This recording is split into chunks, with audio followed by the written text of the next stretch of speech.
Okay, so here we are, week number 1, as you get started on your discussion forum posts.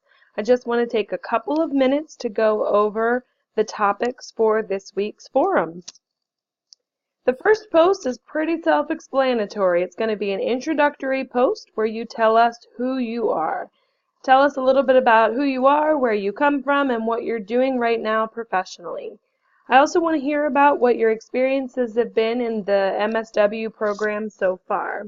For this post, you'll want to make sure that you've downloaded the Screencast-O-Matic software if you haven't already. That's what I'm using to record this post. The instructions for installation are pretty simple. If you need any help, please don't hesitate to let me know.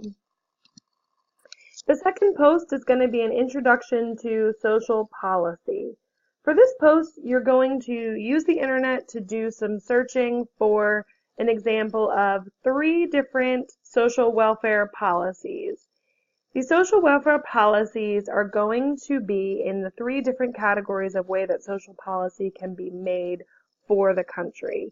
So you'll find an example of legislation that's been passed by U.S. Congress. So this will address any laws that might have been passed through the congressional process to deal with a specific social problem.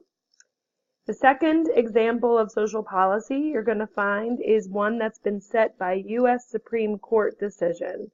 So this is a policy or precedent that's set by decisions made by the Supreme Court or following other judicial decisions. The third example of social policy that may be set is by an executive order of the president. So this is an example of when the president makes a decision unilaterally and sets an administrative tone or an approach to a law or the application of a law. So there's a lot of examples of social policy right now being set by all 3 of these ways currently happening in the media or that have been set in the past. You can be creative, you can look at current events, you can look at things that maybe have happened previously to now, but there's a ton of examples out there.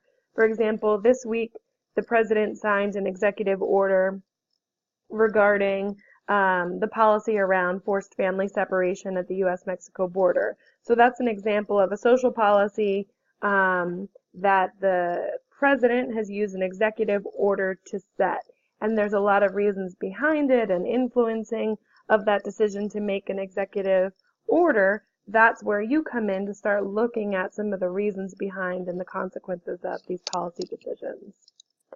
So as you look at those 3 examples, you're going to try to find a legislative and Supreme Court decision that are related to the same social problem. Sometimes executive orders are in the past they have been more judiciously utilized than now. We have a lot of executive orders coming out over the last year or so. So there may be more to choose from now, but that may be different from the legislative or Supreme Court decision that you have found for the problem. If you have any questions about that, please feel free to contact me. But you're going to list and describe the 3 different policies that you found. You're going to choose one of those policies and describe it at length. Look a little bit more closely at the what, why, and how of the social policy, as I referenced a minute or so ago.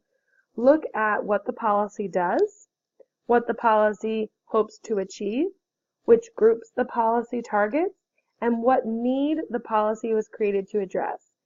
Every social policy, whether it's created through legislation, a Supreme Court decision, or an executive order, is intended to target a group, meet a need, and set a precedent for public action, whether that's legislatively, whether that's through the enactment of different laws, whether that is through budgetary processes or financial priorities.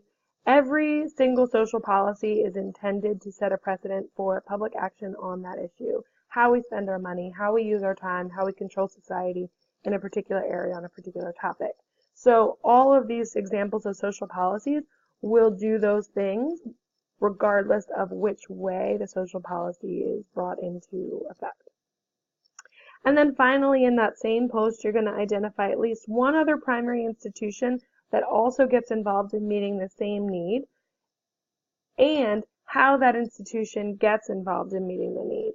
So what institution is also addressing these same social policy issues, maybe in the same way, in a different way? How is the need addressed by other ways in addition to the governmental involvement in creating social policy? If anybody has any questions, feel free to contact me.